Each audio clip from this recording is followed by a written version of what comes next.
Catfish বা মাগুর মাছ এক ধরনের জিওল মাছ। এই মাছ রোগীর খাদ্য হিসাবে বেশি পরিচিত। এই মাছ নিয়মিত খেলে শরীরের রোগ প্রতিরোধ ক্ষমতা বৃদ্ধি পায় এবং বিভিন্ন ধরনের উপাদান আমাদের শরীরের বল বা শক্তি বৃদ্ধি করে। এই মাছের পুষ্টিগুণ অন্য যে কোনো মাছের তুলনায় অনেক বেশি। আয়রন ও ক্যালসিয়ামের মতো খনিজ উপাদান প্রচুর পরিমাণে রয়েছে এই মাছে।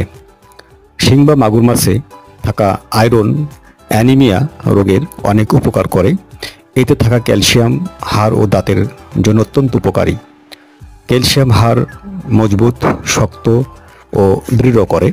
যে সমস্ত লোক ক্যালসিয়ামের অভাবে ভোগেন, এই মাছ নিয়মিত খেলে ক্যালসিয়ামের ঘাটতি থেকে মুক্তি পেতে পারেন।